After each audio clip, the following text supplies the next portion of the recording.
para que você entenda como a dominação ideológica funciona. E para que essa dominação ideológica de classe fique clara, para que você entenda que burgueses e proletários concordam, para que você entenda que o proletário não pode se sentir dominado, porque ele sequer se vê pertencendo a uma classe oprimida, eu te dou um exemplo que fecha a aula.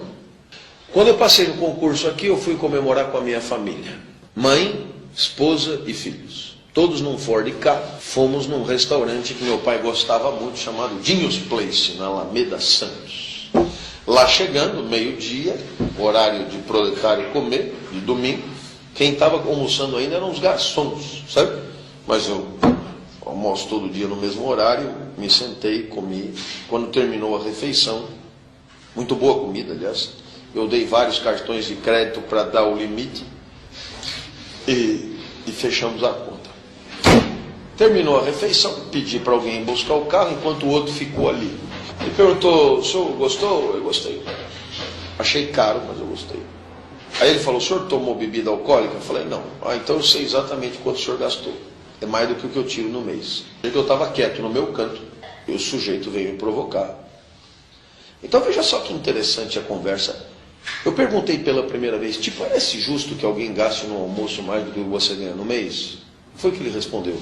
Ele respondeu que não? Não, você não entendeu tudo errado. Ele respondeu que sim. Porque afinal de contas as pessoas que estavam ali eram doutores, tinham estudado muito, tinham se preparado muito e claro, eles tinham condições de ir lá, enquanto ele não teve que trabalhar desde criança. Então eu perguntei: te parece justo que uns tenham podido estudar tanto e outros tenham que trabalhar mais? Foi que ele respondeu que sim. Porque ele veio do Nordeste e não tinha como, tinha que trabalhar para poder completar o orçamento familiar, etc. E tal. Mas te parece justo que alguns tenham que se deslocar da onde moram para poder... Sim. E assim eu perguntei 300, te parece justo? E 300 vezes ele repetia que sim. Você percebeu? Ele é um defensor do sistema. Ele terminou dizendo, e ainda tem um lance aqui, quando termina nosso expediente, a carne que sobra, eles nos dão e a gente ainda faz o churrasquinho à noite lá em casa. Aquilo me revoltou a um ponto. Te parece justo que você tenha que comer a sobra, se sobra houver? Pô, eu ainda tenho que dar graças a Deus, doutor, os caras estão dando a carne de primeira. Eu não sei se você percebeu, mas a dominação ideológica é assim. É quando o sujeito é o primeiro a defender as coisas como elas são. É o primeiro a achar que existe justiça onde há um flagrante desequilíbrio. A dominação ideológica dispensa que você bata. Você não precisa bater, o sujeito já está previamente convencido. De certa maneira, quais são os países que os Estados Unidos invadem militarmente? São aqueles que ideologicamente não se alinham. Não precisa invadir o Brasil. O Brasil é totalmente dócil à ideologia da globalização, da americanização do mundo. É que não precisa invadir, já estamos pré-convencidos. Quanto aos países que não invadem, aí fazemos pressão física, pressão econômica, retaliação e, em último caso, a invasão militar. É a mesma coisa. Eu só vou recorrer à violência quando a ideologia não fez o seu papel.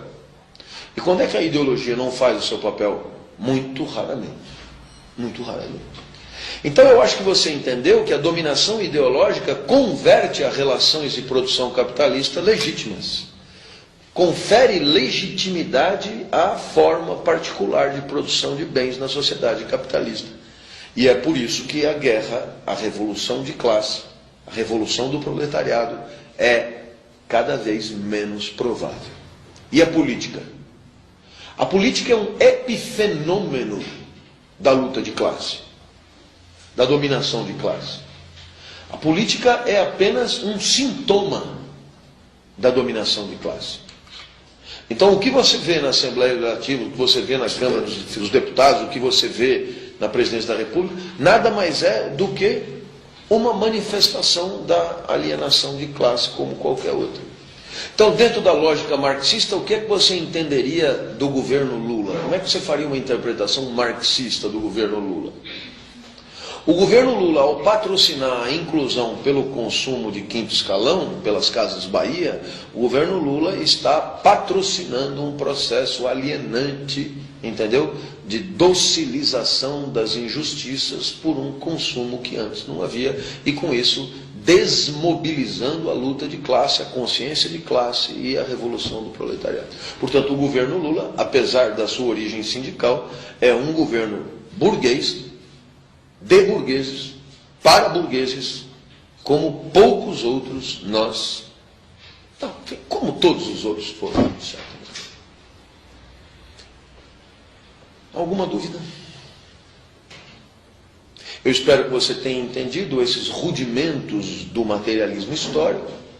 Espero que você tenha entendido que o materialismo histórico é uma maneira de fazer ciência, que tem um método, que tem objetos próprios, e que tem na política um objeto possível, mas que tem na mídia outro objeto possível, na religião outro objeto possível, e em qualquer fenômeno social um objeto possível de análise. Mas a lenga-lenga é sempre a mesma. A luta de classe é o motor da história. Beleza?